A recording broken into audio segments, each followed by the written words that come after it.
మిత్రులందరికీ అనేక ఛానల్ వారం వారం సమర్పిస్తున్న ఆధ్యాత్మిక ధారావాహిక శ్రీ సాయి దివ్య కథాలీలకు స్వాగతం.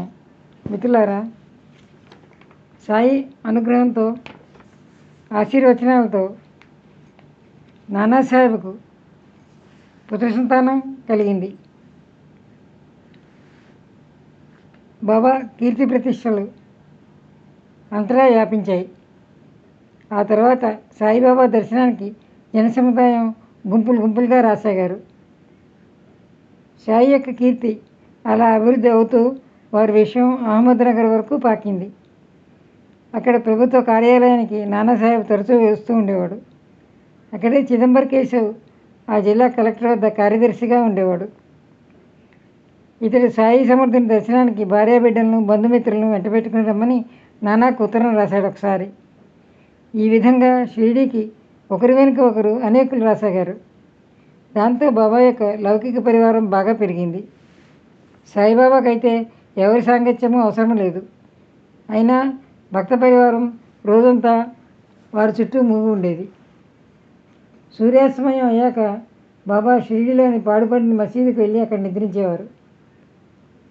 వారి శరీరం పైన పాదాల వరకు చేరాడే కఫీని ధరించేవారు. తలకు తెల్లని వస్త్రం ఉండేది. వారి వద్ద ఎల్లప్పుడూ చిలుం, పొగాకు, రేకు డబ్బా, పటకాకర్ర ఉండేవి. వారు ఉతికిన తెల్లని వస్త్రాన్ని తలకు చుట్టి ఎడమ చేయి వద్ద జటాజుట్టంలా ముడి వేసుకునేవారు. ఈ విధంగా దుస్తులను ధరించి 8 రోజులు స్నానం కూడా చేయకుండా ఉండేవారు. వారు పాదరక్షలు ధరించేవారు కాదు. ఒక చిరిగిన పాత గోనుపట్టాపైనే కూర్చునేవారు ఎల్లప్పుడూ. ఆ గోనుముక్కపైనే కూర్చుని ఉండేవారు. తలగడ ఎటువంటిదో వారు ఎరుగడు. ఉన్నదానితోనే వారు సంతృప్తిగా ఉండేవారు. ఆ పాత గోనుముక్కే వారికి ప్రియమైన సింహాసనం. వారు అదే చోట ఎల్లప్పుడూ కూర్చుని ఉండేవారు. నడుముకు కౌపీనం తప్ప కట్టుకోవడానికి వేరే వస్త్రాలు అవి ఉండేవి కాదు. చలిబాధకు ఒక దుని మాత్రమే ఎదురుగా ఉండేది. బాబా మసీదులో దక్షిణాభిముఖులే కూర్చుని ఎదుట ఉన్న దునిని అవలోకిస్తూ తమ ఎడమ చేతిని కట్టడాపైన వేసి ఉంచేవారు. వాసనా సహితంగా అహంకారాన్ని, నానావిధ వృత్తులను, ప్రపంచ ప్రవృత్తులను, యుక్తి ప్రయుక్తులను సంపూర్ణంగా దునిలో ఆహుతి చేశారు బాబా. ఆ ప్రజ్వలమైన అగ్నిగుండంలో జ్ఞానాభిమానం అనే సమిధులను రేల్చారు. వారి నోట వెంట ఎల్లప్పుడూ అల్లా మాలిక్ అన్న ఉచ్చారణ ఉండేది. ఆ విధంగా వారి పతాకం ఎల్లప్పుడూ ఎగురుతూ ఉండేది. బాబా నివసించే ఆ మసీద్ అనగా ఎంత? మొత్తం స్థలం 2 స్తంభాల మధ్య ఉన్నంత. అక్కడే బాబా కూర్చోవటం, లేవటం, తిరగటం, నిద్రించటం, అందరినీ కలుసుకోవటం జరిగేది. వారికి గద్దె, ఆనుకోవటానికి తలగడ అనేవి ఏమీ అప్పట్లో ఉండేవి కావు. మొదట్లో వారి సమీపానికి వెళ్ళటానికి కూడా అందరూ భయపడేవారు. క్రీస్తు శకము 1912వ సంవత్సరం నుండి మసీదులో కొత్త రకం మార్పు ప్రారంభమైంది. మసీదు నేలలో మోకాళ్ళ లోతులో గుంతలు ఉండేవి. భక్తులు ఒక రాత్రిలో నేలను చదును చేసి బండులు పరిచి శుభ్రపరిచారు. మసీదులో నివసించడానికి రాకమునుపు బాబా తాకియాలో చాలా కాలం హాయిగా ఉన్నారు. అక్కడ బైరాగులు నివసించేవారు. బాబా తాకియాలో తమ కాళ్ళకు గజ్జెలు కట్టుకుని కంజరి తాళానికి అనుగుణంగా అతి సుందరంగా అడుగులు వేస్తూ నృత్యం చేసేవారు. శ్రావ్యంగా భక్తితో పాటలు పాడేవారు కూడా. మొదట్లో సాయిబాబాకు దీపోత్సవం అంటే చాలా ప్రియంగా ఉండేది. దీపాలు వెలిగించడం కోసం వారు స్వయంగా దుకాణదారుల వద్దకు వెళ్ళి నూనెని అడిగేవారు. ఒక రేకు డబ్బా చేతపుచ్చుకొని నూనె వర్తకుల దగ్గరికి స్వయంగా వెళ్ళి నూనెని అడిగి తెచ్చి ప్రమిదల్లో నింపేవారు. దేవాలయాల్లోనూ మసీదులోనూ రాత్రంతా ప్రకాశవంతంగా దీపాలను వెలిగించి ఉంచేవారు. ఇలా కొన్ని రోజుల వరకు ఆగకుండా బాగానే జరిగింది. దీపారాధన అంటే బాబాకు ఎంతో ప్రేమ. నిత్యం రాత్రివేళ దీపావళి వేళ దీపోత్సవాన్ని చేసేవారు ఆయన. చింకి గుడ్డలతో ఒత్తులను తయారు చేసి మసీదులో దీపాలు వెలిగించేవారు. ఒకసారి రోజు ఉచితంగా నూనె ఇవ్వటం ఇష్టమైన వర్తకులు మనసులో ఒక దురాలోచన కలిగింది. అందరూ కలిసి ఇక ఈ ఉచిత సరఫరాకు స్వస్తి చెప్పాలని నిర్ణయించుకున్నారు. ఆ తర్వాత బాబా నియమానుసారంగా నూనెను అడగడానికి దుకాణం దగ్గరికి వెళ్ళగా అందరూ కూడా నూనె లేదు అనే చెప్పారు. బాబా మౌనంగా వెనక్కి తిరిగి వచ్చేశారు. అప్పుడు ఒక అమితాశ్చర్యమైన సంఘటన జరిగింది. ఒక అద్భుతం జరిగింది. దుకాణదారు నూనె లేదనగానే బాబా ఏమీ మాట్లాడకుండా మౌనంగా వెనక్కి తిరిగి వచ్చారు మసీదుకు. ప్రమిదల్లో అన్నిటిలోనూ వట్టి పొడివత్తులు మాత్రం వేశారు. నూనె లేకుండా ఏం చేస్తారు అని వర్తకులు కుతూహలంగా వింతగా చూస్తున్నారు. బాబా మసీదులో పిట్టగోడ పైన ఉన్న రేకు డబ్బాను తీసుకున్నారు. అందులో నూనె కొంచెమే ఉంది. దాంతో సంధ్యాదీపాన్ని వెలిగించడం కూడా కష్టమే. ఆ 2 చుక్కల నూనెలో నీరు పోసి బాబా స్వయంగా తాగేశారు. అంటే ఆ విధంగా బ్రహ్మార్పణ చేసి ఒట్టి నీటిని తీసుకున్నారు. తరువాత ఆ నీటిని ప్రమిదల్లో పోసి వానిలో పొడివత్తులను తడిపి అగ్గిపుల్లను గీచి దీపాలు వెలిగించారు. నీటిలో దీపాలు వెలగడం చూసిన వర్తకులు విస్తుపోయారు. బాబాతో అబద్ధం చెప్పామని, తప్పు చేశామని వారిలో వారు అనుకున్నారు. చుక్క నూనె లేకుండా దీపాలు రాత్రంతా జాజ్వల్యమానంగా వెలిగాయి. వర్తకులు తామంతా బాబా ఆగ్రహానికి గురవుతామని మనసులో భయపడ్డారు. బాబా యొక్క సామర్థ్యం తెలియక అసత్యంతో అనవసరంగా వారికి సంతాపాన్ని కలిగించి పాపాన్ని తెచ్చుకున్నాం అని వర్తకులు పశ్చాత్తాపడ్డారు. కానీ బాబా మనసులో ఏమీ అనుకోలేదు. వారికి లోకులపై రాగద్వేషాలు లేవు. వారికి శత్రువులు మిత్రులు అంటూ లేరు. సర్వ ప్రాణులు వారికి సమానమే. ఇప్పుడు పూర్వకథ కొద్దిగా చెప్పుకుందాం. మొహిద్దీన్తో కుస్తీలో గెలిచి కీర్తి పొందిన తర్వాత చరిత్రను, బాబా మహిమను తలుచుకుందాం. కుస్తీ జరిగిన తర్వాత 5వ సంవత్సరం అహ్మద్నగర్ నివాసి అయిన జవహర్ అలీ అనే ఒక ఫకీర్ శిష్యులతో సహా రహతాకు వచ్చాడు. రహతాలో వీరభద్రదేవుని ఆలయ సమీపంలో ఒక ఖాళీ స్థలాన్ని చూసుకుని అక్కడ డేరా వేశాడు. నిజంగా ఈ ఫకీర్ జవహర్ అలీ చాలా భాగ్యవంతుడు. అదృష్టవంతుడు కాకపోతే అంతటా ప్రసిద్ధి చెందిన సాయి వంటి గొప్ప శిష్యుడు అతనికి ఎలా లభిస్తాడు? ఆ ఊళ్ళో అనేక మంది ఉన్నారు. వారిలో ఎంతోమంది క్షత్రియ జాతీయులు కూడా ఉన్నారు. బుగ్సుదాఫల్ అనే క్షత్రియుడు ఆ ఫకీర్కి సేవకుడయ్యాడు. జవహర్ అలీ గొప్ప పండితుడు. ఖురాన్ షరీఫ్ అతనికి కంఠస్థం. అందుచేత స్వార్థులు, పరమార్థులు, భావికులు అనేక రకాల వారు అతన్ని చరణాలను ఆశ్రయించారు. అక్కడ రహతాలో జవహర్ అలీ ఈద్గా నిర్మాణాన్ని ప్రారంభించాడు. అలా కొంతకాలం గడిచింది.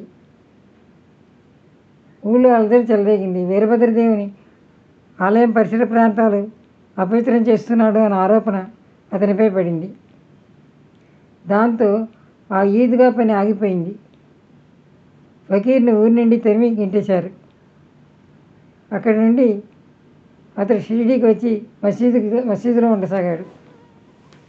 ఫకీర్ గొప్ప మృద్భాషి కావటంతో ఊరివారు కొందరు అతని పట్ల ఆకర్షితులై అతని భజనలో పడ్డారు. అతడు బాబాను కూడా ఏదో మాయ చేసి తన వశం చేసుకున్నాడని జనులు అనుకున్నారు. ఆ ఫకీర్ బాబాతో "నువ్వు నా శిష్యుడివి" అన్నాడు. వినోద స్వభావం గల బాబా సరే అనగానే అతడు చాలా ఆనందించి బాబాను తన వెంట పెట్టుకుని తీసుకుని వెళ్ళిపోయాడు. బాబా వంటి సాధు స్వభావం గల శిష్యుడికి జవహర్ అలీ గురువు అయ్యాడు. ఆ ఇద్దరు రహతాలో ఉండటానికి నిశ్చయించుకున్నారు. గురువుకు శిష్యుని యొక్క గొప్పతనం ఏమీ తెలియదు. కానీ శిష్యుడికి మాత్రం గురువు యొక్క అవగుణాలు మొత్తం తెలుసు. అయినా గురువును ఎన్నడూ అనాదరణ చేయకుండా శిష్యుని ధర్మాన్ని పాటించాడు. ఆయన గురువు నోటి నుండి వెడలిన వచనాలను తూచే తప్పకుండా పాటించాడు. గురువు ఇంటికి కడవలతో నీరు కూడా మోసాడు. గురుసేవ చేస్తూ అప్పుడప్పుడు షిరిడీకి వచ్చేవారు. అలా ఉండగా ఒకసారి ఏం జరిగిందంటే, అలా తరచూ వస్తూ పోతూ ఉన్న బాబా రహదారిలోనే ఎక్కువగా ఉండసాగారు. బాబా ఫకీర్ వశమైపోయారు. ఇక షిరిడీ విడిచిపెట్టినట్లే అనుకున్నారు షిరిడీ వాసులు. జవహర్ అలీ తన యోగబలంతో సాయిని ఆకట్టుకున్నాడని జనులు అభిప్రాయపడ్డారు. కానీ శరీరాభిమానాన్ని దయింపజేసిన సాయి యొక్క వైఖరే వేరు. సాయిబాబాకి అభిమానం ఎక్కడిదని శ్రోతలకు సందేహం కలుగుతుంది. కానీ వారి ఆచరణ అంతా లోక కళ్యాణానికే. వారి అవతరణ కార్యం కూడా అదే. షిరిడీలోని భక్తులకు బాబా యందు అపరిమితమైన ప్రేమ ఉండేది. వారికి బాబా తమ వద్ద నుంచి వెళ్ళిపోవటం చాలా అసమంజసంగా, బాధాకరంగా అనిపించింది. తమ సర్వస్వాన్ని జవహర్ అలీ ఆధీనం చేసిన సాయం చూసి షిరిడీ గ్రామస్తులు ఎంతో మనోవేదనకు గురి అయ్యారు. సాయిని ఏ విధంగానైనా తమ వెంట తెచ్చుకోవాలి అన్న ఆలోచనలో పడ్డారు. ఆ ఇద్దరి గురు శిష్యులు ఐక్యత బంగారం దాని మెరుగు, దీపం దాని వెలుగు వలె కలిసిపోయి ఉండేది. షిరిడీలోని బాబా భక్తు సమూహం రహదారిలోని ఈద్గా వద్దకు వెళ్ళారు. ఎలాగైనా గట్టి ప్రయత్నం చేసి బాబాను తమ వెంట పెట్టుకుని షిరిడీకి తిరిగి రావాలని వారు నిర్ణయించుకున్నారు. కానీ బాబా అందుకు వ్యతిరేకంగా, ఈ ఫకీర్ మహాకోపిష్టి, అతని జోలికి వెళ్ళకండి, అతడు నన్ను అసలు విడిచిపెట్టడు, మీరు ఇక్కడ నుండి వెళ్ళిపోవడం మంచిది, ఇప్పుడు ఊళ్ళోకి వచ్చి మీ పని పడతాడు, అతని కోపం పరమ కఠినం, రాగానే ఉగ్రుడై మండిపడతాడు, వెంటనే బయలుదేరి షిరిడీ వెళ్ళిపోండి అని చెప్పాడు. ఇప్పుడు ఏమిటి కర్తవ్యం? బాబా ఇలా వ్యతిరేకంగా చెప్పారేమిటి అని ఆలోచించసాగారు షిరిడీ పెద్దలు. ఇంతలో అకస్మాత్తుగా ఫకీర్ అక్కడికి వచ్చాడు. ఈ కుర్రవాడి కోసం వచ్చారా? ఇక్కడ మీరు ఏం మాట్లాడుకుంటున్నారు? ఇతన్ని షిరిడీకి మరలా తీసుకువెళ్ళాలనే ఉద్దేశంతో వచ్చారు కదా మీరు, ఆ శ్రమ పడకండి అని మొదట గద్దించి చెప్పాడు. గ్రామస్తులు బతిమాలారు. వారి ఒత్తిడికి మెత్తబడి, సరే ఆ కుర్రవాని వెంట నన్ను కూడా తీసుకెళ్ళండి షిరిడీ అన్నాడు. ఈ విధంగా ఫకీర్ కూడా బాబా వెంట మళ్ళీ షిరిడీకి వచ్చాడు. అతడు బాబాను విడిచిపెట్టడు, బాబా కూడా అతన్ని విడిచి ఉండరు. ఇది ఎలా సంభవమో ఎవరికీ అర్థం కాలేదు. సాయి పరబ్రహ్మమూర్తి, జవహర్ అలీ భ్రమలతో కూడిన గుమ్మడి పండు. దేవీదాస్ పరీక్షించగా షిరిడీలో అతని బండారం బయటపడింది. దేవీదాస్ సుందరమైన ఆకారంతో, తేజవంతమైన నేత్రాలతో, మనోహరమైన రూపం కలవాడు. 10-11 సంవత్సరాల వయసులో మొదటిసారిగా షిరిడీకి వచ్చాడు అతను. ఆ లేత వయసులో అతని నడుముకు ఒక లంగోటీ మాత్రమే ఉండేది. ఒక యాత్రికుగా వచ్చి మారుతి దేవాలయంలో దిగాడు. అప్పాభిల్లు, మాల్సావతి అతని వద్దకు వచ్చి వెడుతూ ఉండేవారు. కాశీరాం మొదలగు వారు అతనికి స్వయంపాకానికి కావాల్సిన సరుకులు ఇచ్చేవారు. ఇలా దేవిదాస్ మహిమ పెరిగింది. బాబా పెళ్లివారితో కలిసి షిరిడీకి రావటానికి 12 ఏళ్లకు ముందే దేవిదాస్ వచ్చి షిరిడీలో ఉండసాగాడు. ఇతడు అప్పాబిల్లుకు పలకపైన వ్రాయడం నేర్పించాడు. వెంకటేశ్వర స్తోత్రం వినిపించేవాడు. అందరితో కంఠస్థం చేయించేవాడు. అలా పాఠాలు నియమంగా జరిగేవి. దేవిదాస్ మహాజ్ఞాని. తాత్యాకోతే అతన్ని తన గురువుగా ఎన్నుకున్నాడు. కాశీనాథ్ మొదలైన వారు అతని ముఖ్య శిష్యులై అతని చరణాలను ఆశ్రయించారు. అతని వద్దకు ఈ జవహర్ అలీ ఫకీర్ వచ్చాడు. శాస్త్రాలపై ఇద్దరి మధ్య వాదోపవాదాలు జరిగాయి. దేవిదాస్ ఫకీర్ని ఓడించాడు. ఆ ఫకీర్ని అక్కడి నుంచి గ్రామస్తులు తరిమివేశారు. అతడు అక్కడి నుండి వెళ్ళిపోయి వైజాపూర్లో ఉండసాగాడు. అనేక సంవత్సరాలకు అతడు తిరిగి వచ్చి సాయినాథునికి పాదాలకు నమస్కరించాడు. తన గురువు ఆయన శిష్యుడు అన్న భ్రమ అతనికి ఇప్పుడు తొలగిపోయింది. బాబా అతని పూర్వం వల్లే ఆదరించారు, సత్కరించారు. పశ్చాత్తాపంతో ఇప్పుడు అతడు పరిశుద్ధుడయ్యాడు. ఇటువంటి బాబా చరిత్రలో అగాధలు ఎన్నో. ఫకీర్ యొక్క భ్రమలు విధివశాత్తు తొలగిపోయే వరకు తాను గురువు, బాబా శిష్యుడు అనే భావాన్ని బాబా ఆదరించారు. అతని గురువు పదవి అతనిది, మన శిష్య పదవి మనది అన్నది ఇక్కడ ఉపదేశం. దీన్ని సాయినాథులు స్వయంగా ఆచరించారు. మనం ఎవరికి సంబంధించిన వారమైనా కావచ్చు, లేదా ఎవరినైనా మన వారిగా చేసుకోవచ్చు. దీనికంటే వేరుగా ఉండడం మంచిది కాదు. ఈ సందర్భంలో ఇది ఒక బోధే. కానీ అహాన్ని చేయించాలని మనసును నిశ్చయించుకున్న వారు చాలా తక్కువ ఉంటారు. అటు నిరభిమానులు శరీరాభిమానాన్ని జయించగలరు. ఇక్కడ స్వబుద్ధి, కల్పన, చాతుర్యం ఏమీ పనికిరావు. తమ హితాన్ని సాధించదలుచుకున్న వారు అభిమానరహితంగా ప్రవర్తించాలి. శరీరాభిమానాన్ని దహింపచేసుకున్న వారే శరీరాన్ని సార్థకం చేసుకున్నట్లు. అటువంటి వారు పరమార్థాన్ని సాధించడానికి ఎవరికైనా శిష్యులు అవుతారు. విషయాలకు అతీతమైన బాబా యొక్క మనోస్థితిని గమనించిన వారంతా విస్మయం చెందేవారు.